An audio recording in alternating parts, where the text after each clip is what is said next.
With your help, we can continue to fight for freedom, reach new audiences, and bring important information to the public free of charge. This is not possible without your generosity. Join our quest for the truth and our freedom and donate today. Simply go to tntradio.live. Perception versus the truth. This is Connecting the Dots with Matt Ehret on today's News Talk, TNT Radio. Welcome back to the second hour, where we are continuing our voyage through our living history with Alex Krainer. Before we went for our news break, we were just discussing some of the insights that Alex was chewing on, developing, sharing regarding what could have staved off the collapse of Rome. Was that baked into its destiny? Did Rome have to collapse? Do we have to collapse? Obviously, we're behaving not that dissimilar from Rome. And as I think it was, who was it? It was Cassius saying to Brutus that our fate is not in our stars, but in ourselves, that we are underlings, in Shakespeare's Julius Caesar. The issue of free will is always an important dynamic and an important element in looking at world history. What are we choosing to do or not do that is influencing, for better, for worse, or for good, our destiny? And I noticed that you've really zeroed in on this question of the subjective element. Whenever you write, whenever you speak, I've always noticed that there's this subjective sort of tension that is baked in varying degrees in your messaging to your audience, because it really does fall on our shoulders. Like, what are we going to do after people hear this interview, after they read your book, after they read your article? How does that change our way of thinking about ourselves in relation to a process, right?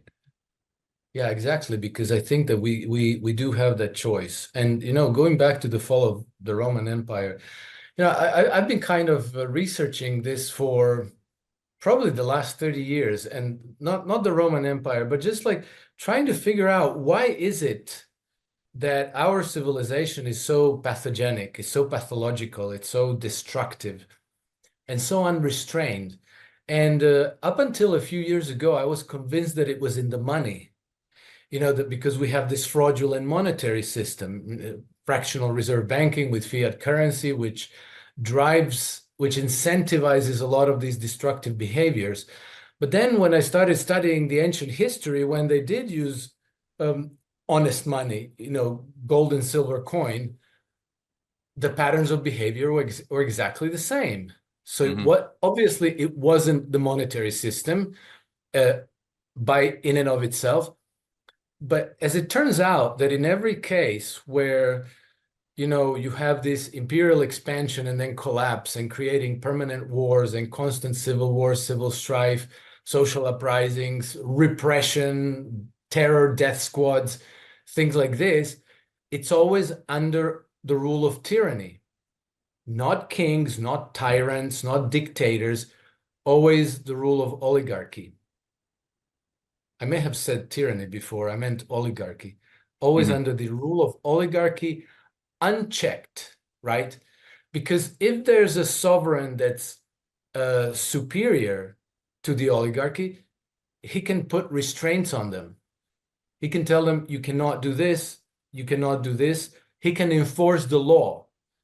So if the law says, you cannot repossess, you cannot plunge people into debt, and then when they can't pay you back because you put them 50% interest, then you say like, oh, well, now you didn't pay me back, now I get to take your land. And then, like you had a very small clique of massive landowners, and you destroyed all the smallhold farmers, and you destroyed the economy. So anyway, I think that a really encouraging model emerged in Russia, because we had the very same symptoms of social decay, economic collapse,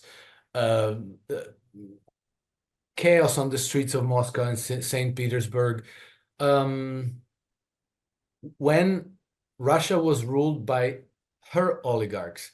And you had the Gang of Seven bankers who basically controlled something like 60% of the GDP. They were deciding who's going to be the prime minister, who's going to be the finance minister, who's going to be the security chief. In fact, one of them made himself the security chief, the chief of the National Security Council in Russia, Boris Berezovsky, And so they ran the place.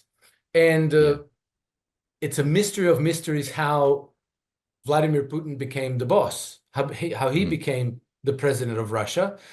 Obviously, that choice had to be vetted by the oligarchs themselves, but also by foreigners like Henry Kissinger. And so, but once he was in power, and this was a shock to the Russian oligarchs, he changed the game on them. He got them together and he said, "Okay, from now on, you're gonna play by the rules." So he restrained them, and so that was rough for a little while. Potanin and Khodorkovsky, Khodorkovsky a bit later, uh, but Potanin, Berezovsky, and I forget another guy. Well, they were going to challenge Vladimir Putin, and then they had legal tussles, which ended up costing them a lot, and they ended up having to retreat and submit, which showed that Vladimir Putin had a stronger political backing than them. And then, the one who was going to challenge him a bit more strongly was Mikhail Khodorkovsky, who was the trustee of Rothschild interests in Russia. And well, he ended up thrown in jail and served a 9-year jail sentence. And so that was, basically a signal to the oligarchs. You can continue to run your businesses, you can continue to make profits, you can continue to enjoy your life, but treat your employees correctly, pay your taxes, and stick out of politics. And so, what happened is that Russia has had an absolutely spectacular transformation, because now, this leech, this parasite was no longer sucking away Russia's substance and wealth, and completely destroying Russia, like as it happens under every oligarchic system. But now Russia's GDP went multifold, its industries recovered, the society was brought back to law and order. And today, after only 24 years, Russia went from a complete basket case to one of the global powers to be reckoned with. And I think that the key move that Vladimir Putin did is that he restrained the power of the oligarchs. He forced them into the play box, and they can do their deal there, but they cannot run the Russian society to their own benefit and to the detriment of everybody else. And so, anyway, long answer, but if somebody like Catiline or Julius Caesar were able to restrain the oligarchy, then maybe Roman Empire would have been something completely different. Yeah, I had suspected that Julius Caesar might have been a positive force, and I'm still it's not knowledge to me, but I appreciate the fact that you also are sort of scratching in that orientation. That's where evidence seems to be pointing to, that he was trying to constrain or contract the influence of Rome's oligarchy. Yes, before and he was murdered. the history of Rome that we know is the history that's been written under the oligarchs, because we almost have no written records from the era of kingship, which was actually the Rome's golden age. We only have the interpretation by people like Cato, and Cato was, no, sorry, not Cato. Cicero? Cicero. I know Cicero wrote. And Cicero was in Rome as I don't know, Dick Cheney is in the United States, or Bertrand Russell, somebody like this. Yeah. No, they killed Cicero. He was not so bad. I like Cicero. Oh, very, very. He was the ultimate defender and apologist of the oligarchy. They killed him in the end because they all killed each other in between. Rome was a non-stop festering civil war. Okay, there were Roman generals spent more time fighting other Roman generals than they did fighting the barbarian.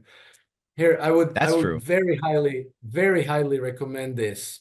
Michael Hudson doesn't like Cicero? I'll just leave it at that. But if you like, really, okay, I'll buy it. I'll pick it up. I'll read it. Michael, yeah, this is a Nobel Prize material, if Nobel Prize were what we thought it was. But We're going to have to invent a different price for real stuff.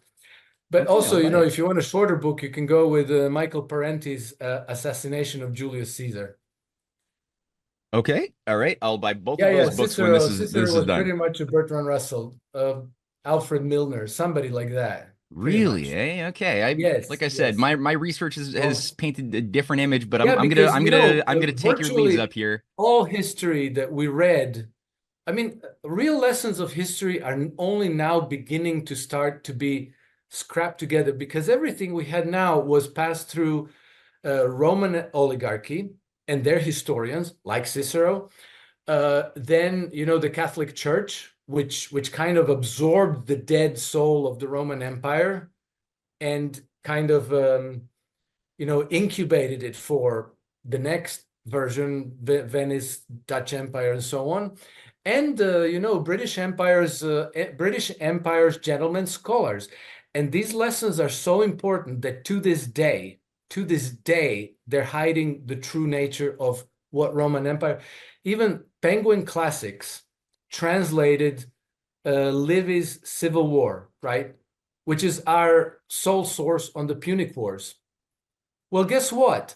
Penguin Classic omitted three passages out of Livy's Civil Wars that explain that the whole war was ultimately caused by the overhang of unpayable debts in Rome and an impending economic collapse.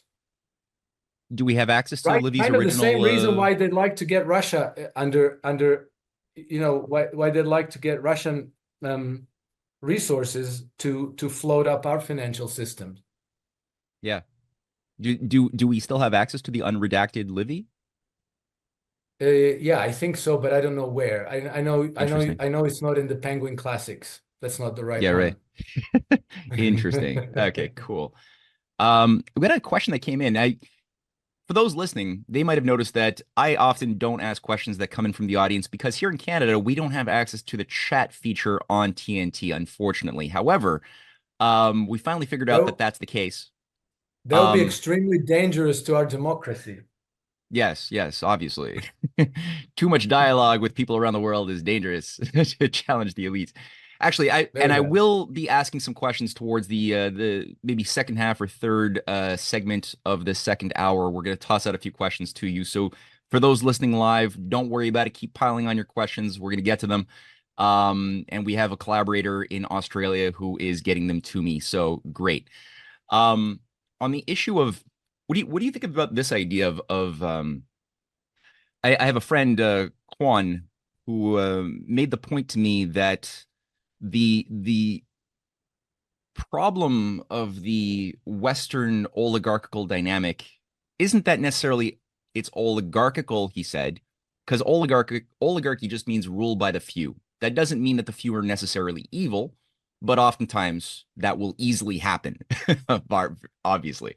But it's more that it's a closed oligarchy that is tied to bloodlines as sacred and possessions that are inherited as far as castles and trusts and fondi that you're born into that maintain this closed oligarchy. No one new is going to necessarily be able to like get into the upper echelons. There's like a glass ceiling where he made the point if the West had a tradition of a meritocracy, he's like, because he said to me, like, he's Chinese, and he said, like, China has an oligarchy too, but China's oligarchy is a lot more flexible. It's more of like an open oligarchy in the sense that if you demonstrate competence, even um kids from the peasant class, everyone can have access to the state exams, and if you do them well, the Confucian texts, and you do your poetry and then you can become an administrator. And if you do that well, then you can get bigger privileges and become a governor. And if you and then you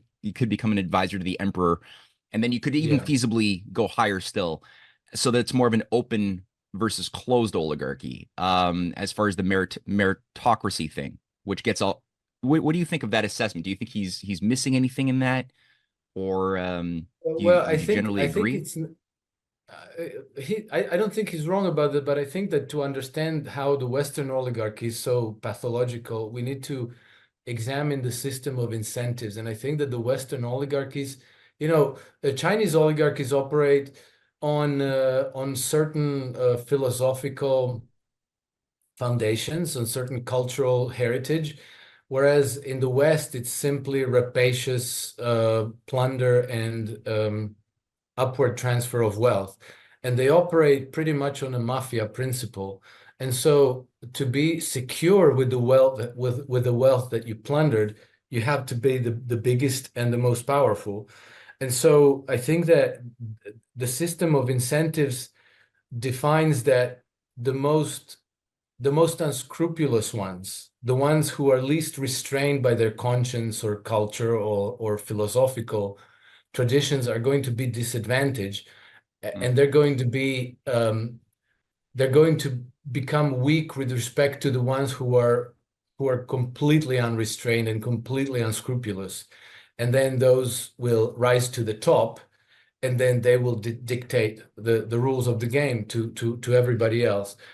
And so, since the Greek antiquity, this has been the case for the Western civilization. This is why the Western civilization has basically destroyed 6 other indigenous civilizations. Maybe, the Aztecas, Mayas, Incas, the Hindu civilization, the Ottoman civilization, and Chinese and Japanese civilization. I mean, all of those, some ruins of those civilizations remain, but they were basically destroyed completely. We depopulated large swathes of the world, of the earth, because we went to foreign countries, we plundered what they had, and then we enslaved people to run plantations and mines, to mine silver and gold and copper and whatever.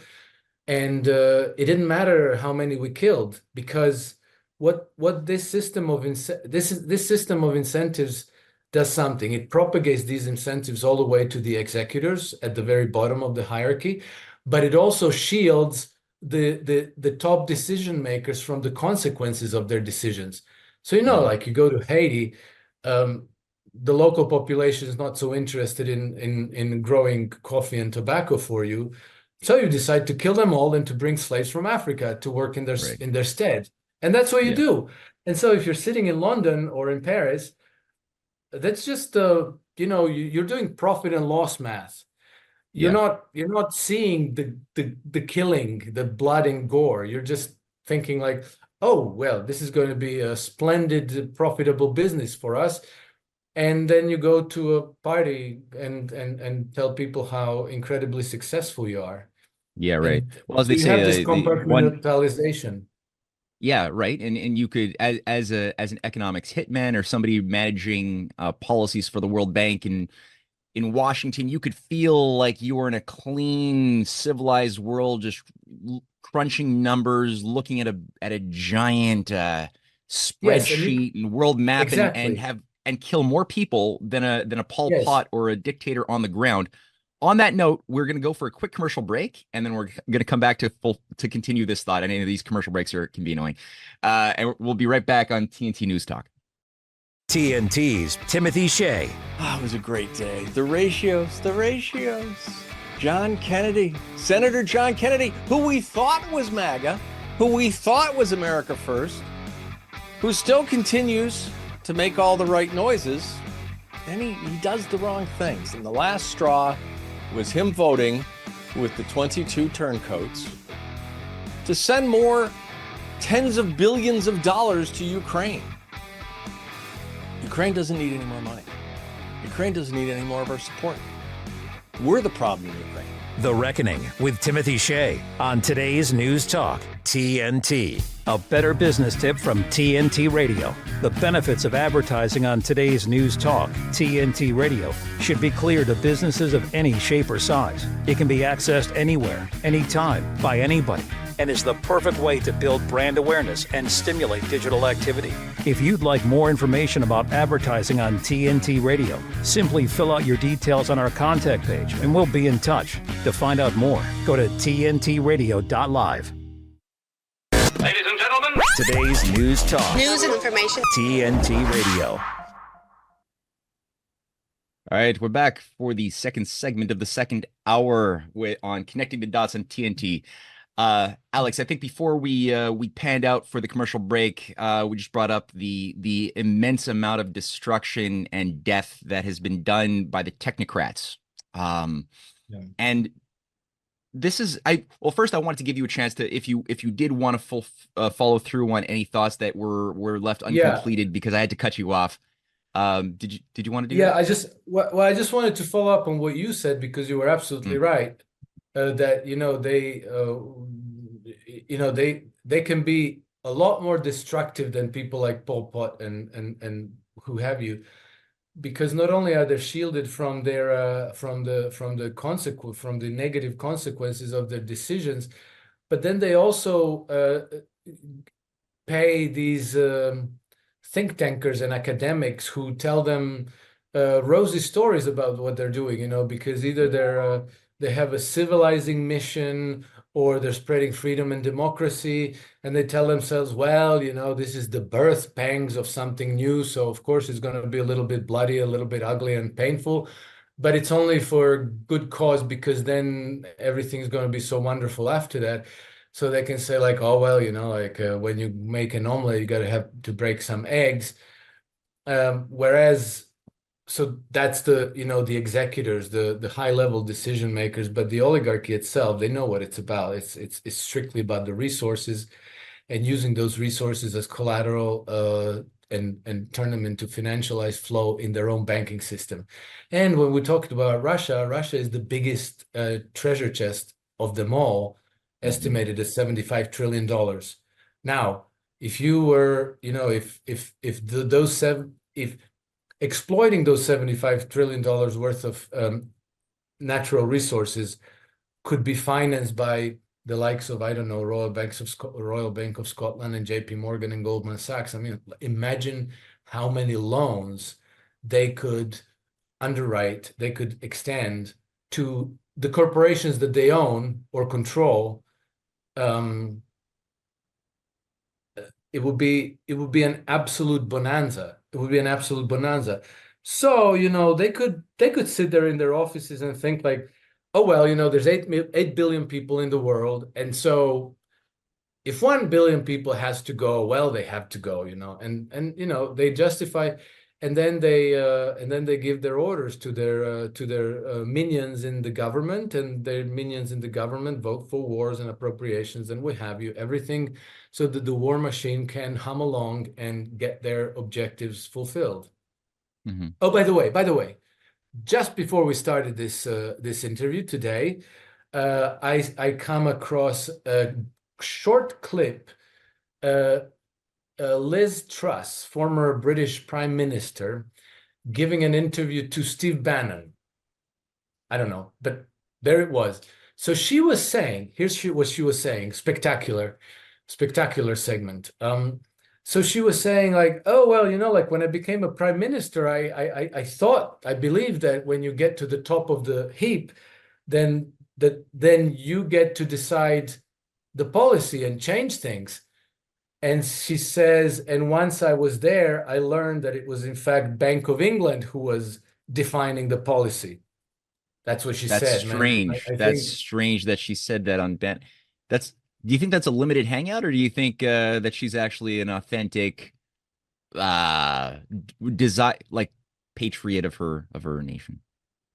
No. I don't think that she's an authentic patriot of her nation. I just think that she genuinely didn't know what she was getting into, that she was expected to be the puppet, rubber stamping the policy decision. And when she went in, she thought that he was actually going to be the decision maker. And that was her surprise. But the segment is on X, on Twitter, and it's a brief 1 minute video clip. Steve Bannon, I think his war room, and Liz Truss is standing right next to him, and she made that statement. And I wonder if she's not going to get Jeffrey Epstein for that statement, because that's too revealing. She just gave away a massive clue. which Interesting. I think that Huh. many of us suspected, but when it comes from the person who was right there, Prime Minister of England, that's very valid. You know, that's very revealing. Mm-hmm. Mm-hmm. Yep. Absolutely. Well, let's there are a few questions that have been coming in. So let's throw a couple at you and see how you respond. So Grok is I believe probably in Australia. I'm not too sure. But Grok asks, where do you see Russia in the next 20 years? At war, at peace, something else? 20 years. That's it's difficult, right? To think about when you're living through such a point of indiscer we're living through a collapse function. So to talk about the next 20 years when so many things could happen that are really disruptive, it's difficult. But what would you say to Yeah. that type of question? Well, I to the extent that I understand the strategy and objectives of the Russian leadership, I think that they will try very hard not to expand wars any farther than Ukraine. However, it is entirely possible that the Western powers will try to mount another invasion on Russia. Not next year, but maybe in something like 20 years' time. However, Russia's struggle against the West will not end with the war in Ukraine. It will proceed, I think, through legal means. So they will continue developing this multipolar global order and security architecture, and they will exert pressure on Western jurisdictions to open up to Russian investigations and to Russian, how do you call it, legal challenges of the plunder that took place in the 1990s, because we're literally talking many hundreds of billions of dollars in terms of book value. If we talked about market cap, it would be several trillion dollars. And so the Russians will pursue this because not only did they steal Russian resources and Russian assets, they stole hundreds of pieces of artwork from Russian museums that were just stolen, packed off, and shipped to God knows who in the West. Right. And you know, as they say, very, very old known quote by Otto von Habsburg, no, not von Habsburg, Matt, the German chancellor from before World War One. Oh, von Bismarck. Bismarck. Yeah. Quote by So it can't be von Bismarck Habsburg. No. Okay. yeah. If you want to deal with Russians, either deal straight and honestly or don't deal at all, because they're not gonna they're going to pursue their justice to the end, and they're very patient, but they're very persistent. So I see them pursuing their grievances the legal route, but it's going to nevertheless put tremendous pressure on Western governments, because you know they have it's going to cause political upheaval in many countries like Britain, Switzerland, maybe France, and so forth. So that's what I see. But at the same time, they're going to be developing this other and making their position that much stronger. Right. Yeah, I mean, it's definitely as a follow-up to that,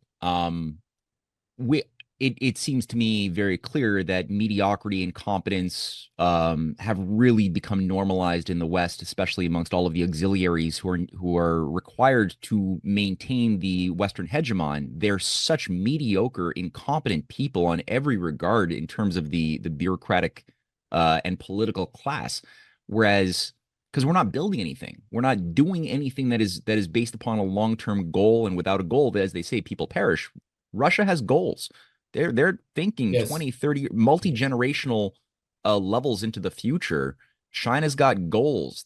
Iran has goals that they're building things that are going to be completed when most people who are doing the building today are old and passed away, and our kids and grandkids will be really reaping those benefits. We used to do that. We don't. But this brings up the issue then of how long can this parallel, like these two systems coexist?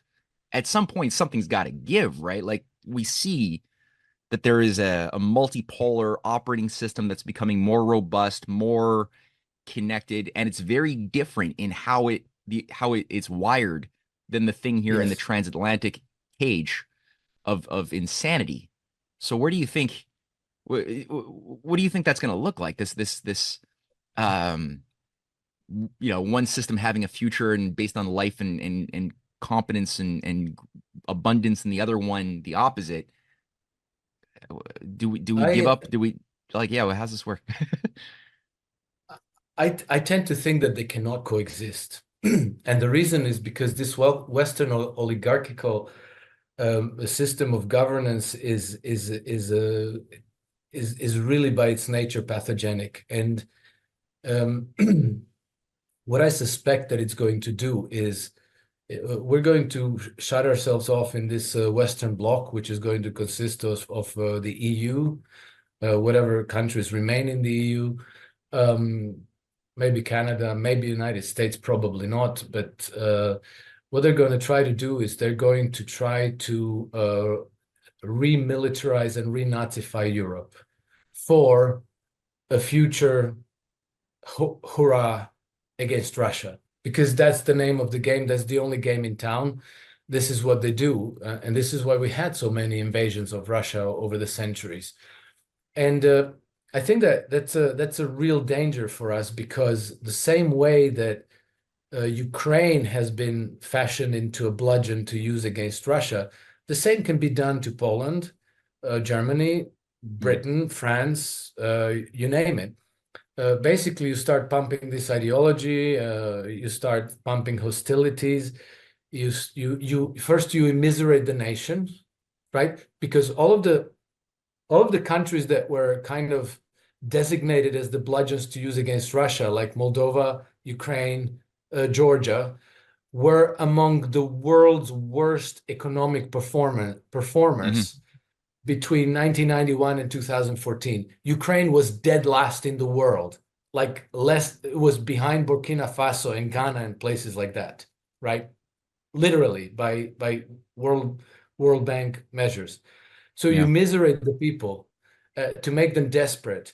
And then, I think it has something to do with this mass formation psychosis that Matthias Desmond has been talking about. And then you start kind of flooding the place with anti-Russian rhetoric, when you say like, all of this, that the reason why everything is so horrible is the Russian Jewish mafia. That was literally what was kind of being said in Ukraine during the run-up to this war. And then you start forming these brown shirt movements of young men who have been completely deprived of future, their aspirations, no jobs, no prospects, nothing. And now they start feeling like they're called upon to restore the greatness and glory of their nation. And not only that, but they're getting recognition, they're getting importance, they're getting status, and they're getting some money. So now you turn these centers of extremism into like a magnet for virile young men who are dying to affirm themselves and become someone. Yeah. And so they have the same process in Germany, where, like in 1930, apparently there was just a couple of hundred brown shirts, but by 1933, when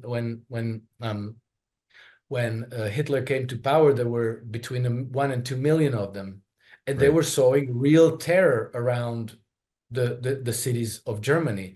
And then the same model kind of played itself out, and is still playing itself out in Ukraine. Well, we know that Ukrainians were not particularly anti-Russian. We know that they were not particularly pro-Nazi because they voted that way.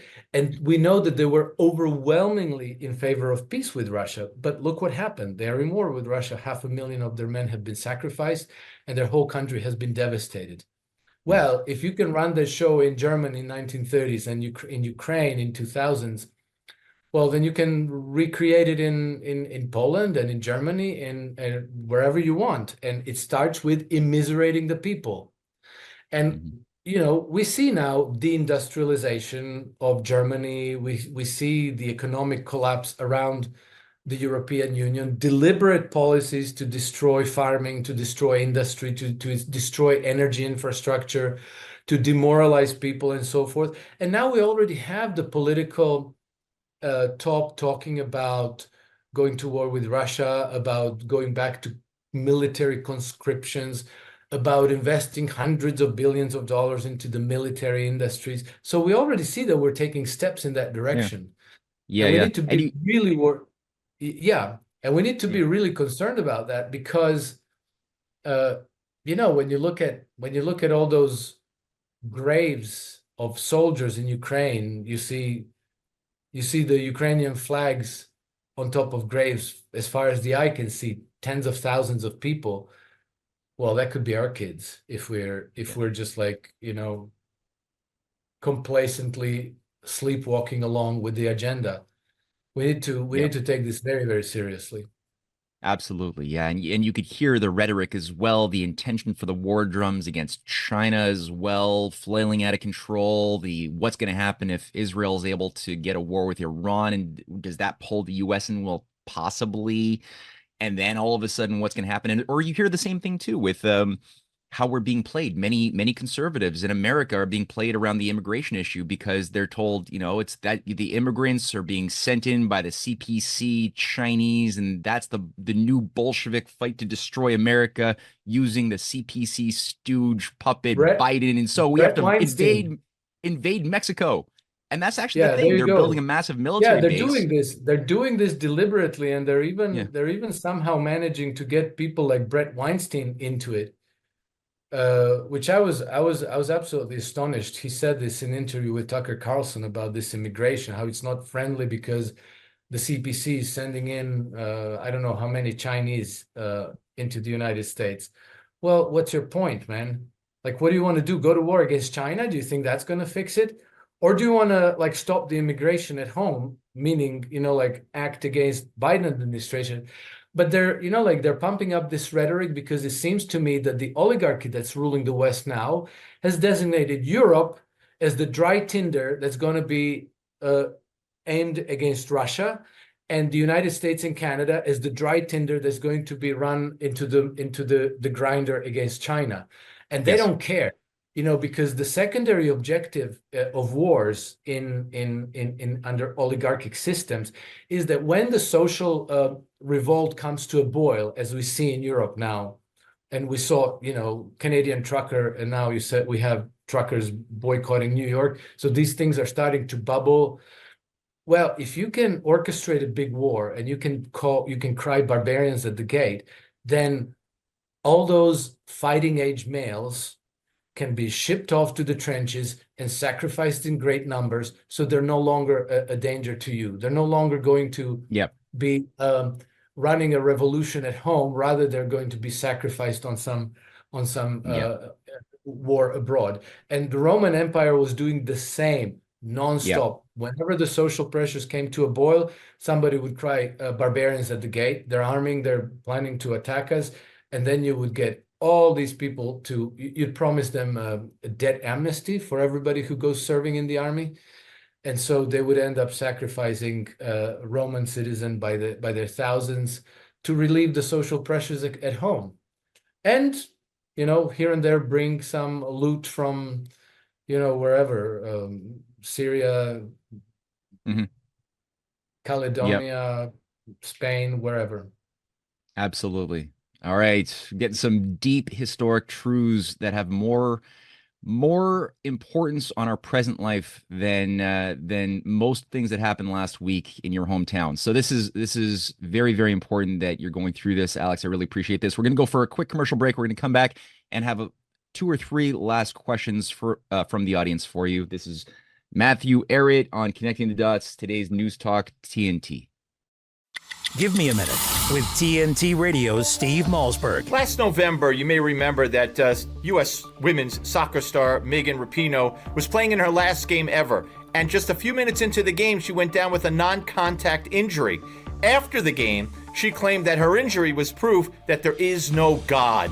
I'm not a religious person or anything. And if there was a God, like, this is proof that there isn't. This is up. So yeah, it's just up because. Appearing last week on a podcast called Pablo Torre Finds Out, she mocked Christians who didn't get the joke that she was telling. Somebody needs to check on the Christians. They're not okay. They also missed the whole joke, but okay. Well, that's the thing is that I'm like, you guys missed it? Don't act like, A, you're surprised by me, like, making this joke about what happened or, you know, finding a dig. I'm like, yeah, I want to find a funny, like, dig. I don't know. Yes. Who's it at? God, myself, religion, the world? I don't know. The like, dig was funny. at yourself, too, because Yeah. it was, I don't think people appreciated this because everyone was deeply triggered. Religiously and otherwise. I say goodbye and good riddance to the woman who, for years, mocked our national anthem and now has mocked God. Thanks for giving me a minute. I'm Steve Malzberg. Catch my show Monday through Friday, 9 p.m. Eastern Time, right here on TNT. Hi, I'm Susan Lucci. I never thought about heart disease until I had my own heart event. I had a 90% blockage in my main artery and a 75% blockage in the adjacent artery. I received 2 stents in my arteries, stents developed through research funded by the American Heart Association. Those stents saved my life. Learn more about the American Heart Association's life-saving work at helpheart.org.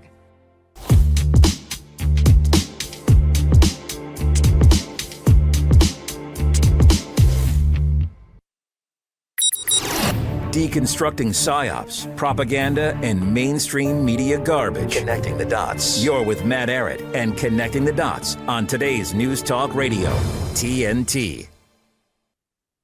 All right, welcome back for the third segment of the second hour on Connecting the Dots. I am still joined here with Alex Krainer. TrendCompass is Alex Krainer's Substack. I highly recommend people subscribe, get the paid upgrade if you can. It is high value, amazing content. Alex, thank you for sharing your time and also for extending your expected 1 hour tour of duty here on TNT to 2 hours. Appreciate that immensely. Pleasure. We had a couple of questions that I still want to throw at you. One from a fellow by the name of Blotters, who says, or is asking, regarding the Chinese, he says, in the Chinese oligopoly. What is oligopoly? I actually don't know what that means. Oligopoly. How much power do the 8 immortals, I guess you're referring to the 8 leading figures, Deng Xiaoping and others from the big revolution in the 40s, and their princeling descendants still hold? How much influence do the 8 immortals and their princeling descendants still hold today in your assessment? Well, I guess they hold considerable power. I wouldn't know about their princeling descendants. Honestly, I don't know anything about that. But I think that what emerges through history is that the power ultimately always resides with the people, and that it doesn't matter how powerful the sovereign is, a dictator, a tyrant you have in government. They're always very sensitive to the will of the people. They're always in a kind of chronic fear of the people, and so they try to appease the people. They try to not be too harsh. They try to be correct and keep the place orderly, and make the conditions of life good. This kind of gets turned upside down in oligarchies, because oligarchies usually put in a figurehead, and then when everybody's really, really angry, then they change the figurehead. They say like, oh, well, he's getting fired, somebody else is going to take over. Maybe they let you even elect your own leader, so that way you can think like, well, it's your own damn fault for electing this person, and next time. And so this goes on forever.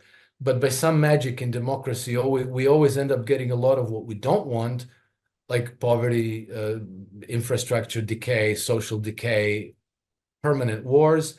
But we can't seem to ever get things we do want, security, prosperity, and high standards of living, even though we have a democracy.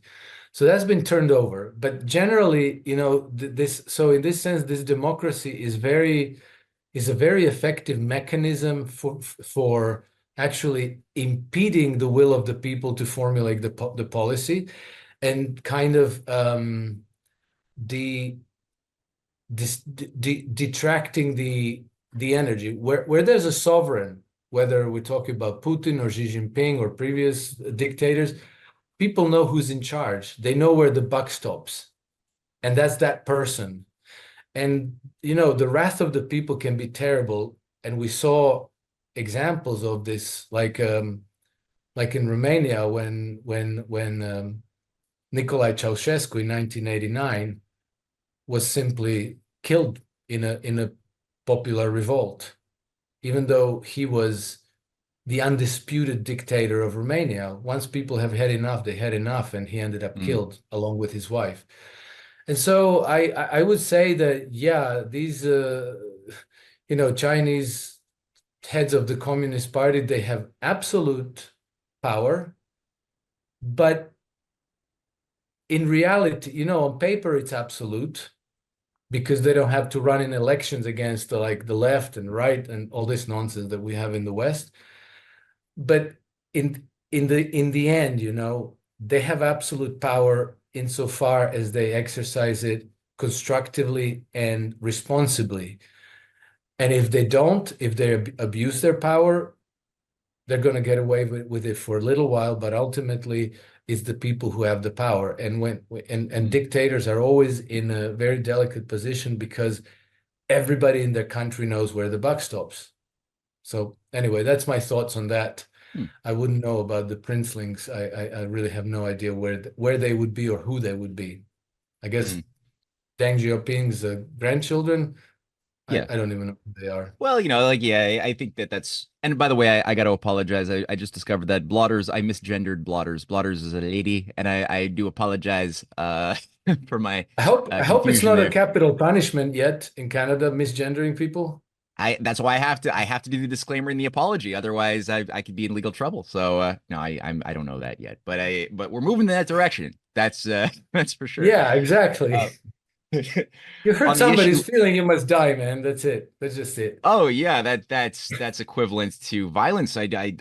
Yes. No, yeah, no, it's bad. Canada's insane. No, on the issue of the question on the princelings and the oligarchy in China, the battle against the Chinese deep state, I would just add one thing that I've been thinking about. I'd read an article not that long ago, going through the 4.8 million Chinese Communist Party members who have been punished, many of whom have gone to jail. Some have been executed in the last 10 years alone, only in 10 years. And it's an incredible list. When you look at some of these players, some of them are billionaires, like the same sort of thing that we saw with Putin cracking down on the vast corruption and the billionaires who had the power of God for quite some time. Similar things have been underway as well. We could see a lot of these battles inside of China, and the Shanghai clique of billionaires around Jiang Zemin, Hu Jintao, that whole thing that created Jack Ma, who was a billionaire, World Economic Forum trustee. He was a product of the Shanghai clique. He was taken down when he called for basically a banking coup d'etat inside of China when he gave a speech in 2020. So there's this idea that you can be just like in Russia. You can have billions, you can be an entrepreneur, but you can't be a traitor, while you can't use your resources for the CIA's benefit to overthrow the integrity of the state. You can't do that. And it doesn't matter if you're connected with your family connections or not. As we saw Hu Jintao getting picked up by the collar and dragged out during a public session of the Communist Party. You just can't, it doesn't matter. You just can't destroy the state. So that's just one thing to keep in mind, even though we won't get that from our Western media at all. So the last question I got here is from, well, I assume it's the last question, but we're probably going to be the last question. So regarding, I just lost it here. Oh yeah, do you see any rising up of any significance against the ruling classes of the transatlantic Alex, do you see it's already happening? Where do you see the points of any chances of real rising up?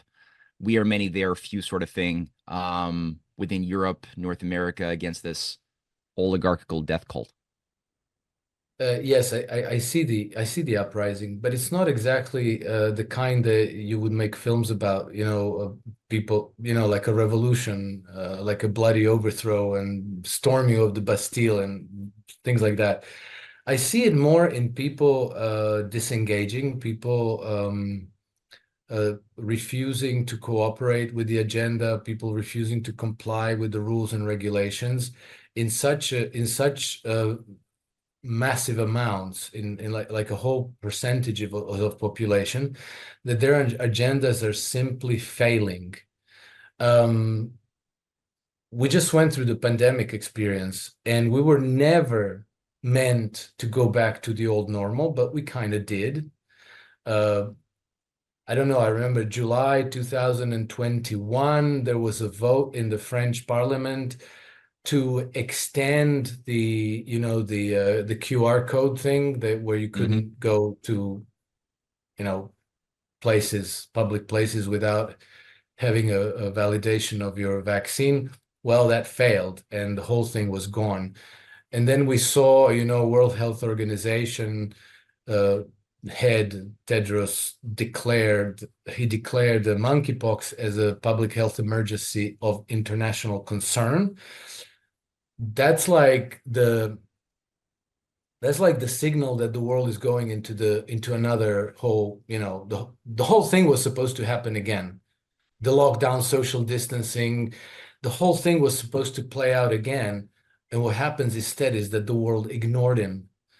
And, it's very hard to quantify the effect that these things have, but they definitely have an effect. And I always go back to the project for the New American Century. And the project of the New American Century was formulated as an absolute unipolar dominance of the United States, full spectrum dominance. And when you look at the world today, that thing has been around as long as Putin has been in power, more or less. They've not come closer to attaining their objective. They went way, way farther from attaining their objective. And it's not any one defeat that they suffered at the hand of some enemy. I think that just that the world is not cooperating the way it might have once, because all these people, their thinking goes to the days of radio and television and newspapers, where they thought that they could easily control the narrative, where they thought that they could easily manipulate masses of people. And the world has changed dramatically since then. They cannot control the narrative. We have the internet, we have the social media. Technology-wise, we have things like the Bitcoin. The Russians and the Chinese have created their own alternatives to SWIFT. So all these levers of power that they thought that they had sovereign control over, they no longer do. And I think that this is the uprising, that people are revoking their loyalty. And I think that the result is that the whole machine is gradually disintegrating. That's where I see the resistance and the pushback. I share that sentiment as well, and I think you said it very nicely in one of your recent blogs, where you make the point of a handful of courageous, principled people committed to justice and truth can defeat even the most powerful networks. And you made the point, don't be impressed by their technology. One of the things that they try to do is intimidate us with the ideas of all of the powers that they have. So don't bother resisting, because we have quantum computing that can look into the future and know what you're going to do and think like Minority Report. And we got AI that can just it's like almost like demonic forces that they've rebranded AI as a demonic force. And who are you, mortal, to try to resist immortals? Right? It's like this psychological barrier, but people don't believe it. We see all sorts of evidence where there's massive farmer protests, tractors all over Europe, dumping manure. I mean, it's any last thoughts for the last minute here we have before we phase out? Well, the last thoughts is, I think that I just want to underscore that the most important thing we can do at this stage is to understand what our problem is, who the enemy is. We need to research, we need to analyze, understand, share that knowledge and experience with other people, and refine this knowledge so that we can chart the future, so that we know the new world of the future that we want to build and what we want out of life. Beautiful. Alex Krainer, thank you so much. Join us for the third hour on Connecting the Dots on TNT. Warm greetings to all the listeners and viewers. Take care.